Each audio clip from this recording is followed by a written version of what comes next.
Ce tutoriel vidéo a été réalisé pour les techniciens hospitaliers des pays en développement. C'est pourquoi nous présentons ici une procédure simplifiée, c'est-à-dire sans testeur, de maintenance préventive du module SPO2, saturation à oxygène d'un moniteur multiparamétrique. Cette procédure est quasiment identique à celle d'un oxymètre de pouls. Pour démarrer, quelques mots pour comprendre l'utilité de ce matériel.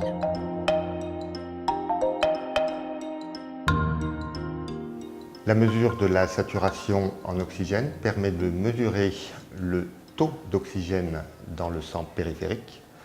Elle renseigne le médecin sur le bon fonctionnement des fonctions respiratoires d'une part et cardiovasculaires d'autre part.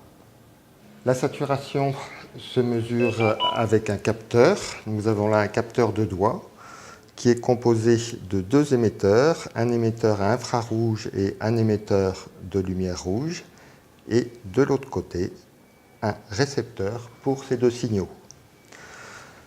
Le capteur va mesurer l'absorbance de ces signaux à travers les tissus.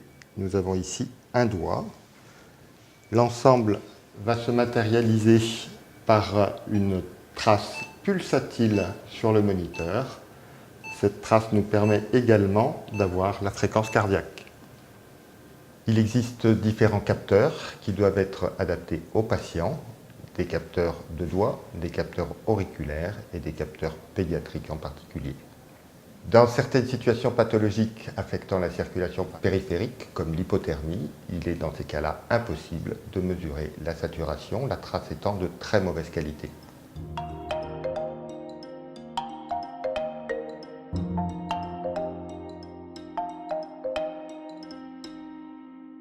Pour réaliser la maintenance préventive du module SPO2 d'un moniteur multiparamétrique, il faut consulter et suivre en priorité la documentation technique du fabricant.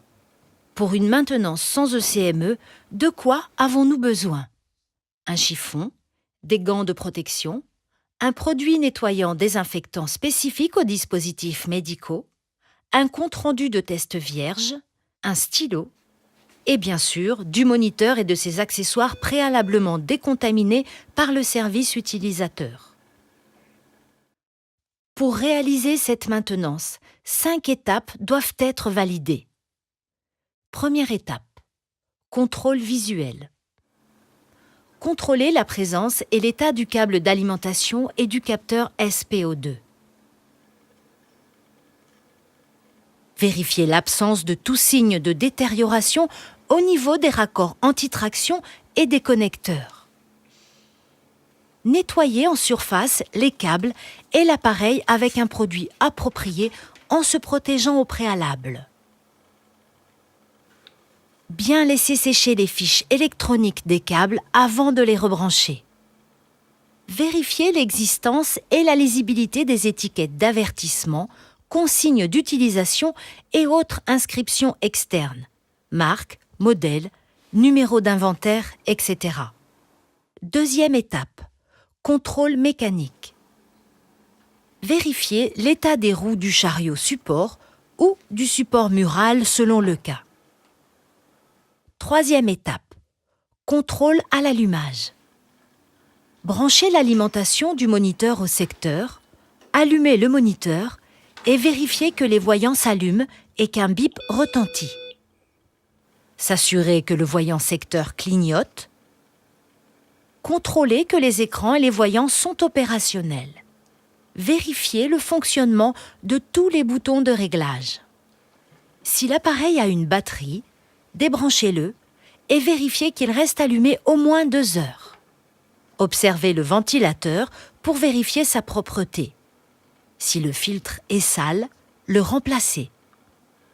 S'il y a une imprimante, vérifiez son fonctionnement en réalisant une impression test.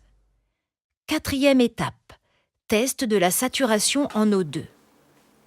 Vérifiez tout d'abord l'état du capteur. Pour cela, s'assurez que la sonde émette une lumière rouge et que rien n'obstrue les LED. Ensuite, effectuez le test SPO2 sur soi-même. Placez la sonde sur son doigt et s'assurer que la valeur de SPO2 et la fréquence cardiaque s'affichent. Vérifiez la crédibilité des mesures par comparaison aux mesures habituelles ou à l'aide d'un autre moniteur fonctionnel. Rééditez cette opération en tenant fermement le capteur et en faisant bouger le câble afin de détecter d'éventuelles coupures. Surveillez l'apparition de messages d'erreur ou toute anomalie en lien avec l'affichage des valeurs et ou de la courbe. Si les valeurs sont incohérentes ou si des parasites interfèrent sur le signal, refaire le test avec un autre capteur. Nous allons maintenant vérifier le bon fonctionnement des alarmes en simulant des situations où les alarmes devraient se déclencher. Vérifiez le fonctionnement de l'alarme de désaturation.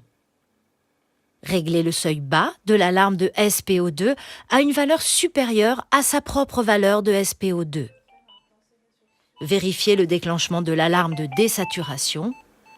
Rétablir le seuil à la valeur basse habituelle. Vérifiez le fonctionnement de l'alarme haute. Réglez le seuil haut de l'alarme de SPO2 à une valeur inférieure à sa propre valeur de SPO2. Vérifiez le déclenchement de l'alarme haute. Rétablir le seuil à la valeur haute habituelle. Enfin, débranchez le capteur SPO2 et observez que l'alarme capteur débranché se déclenche.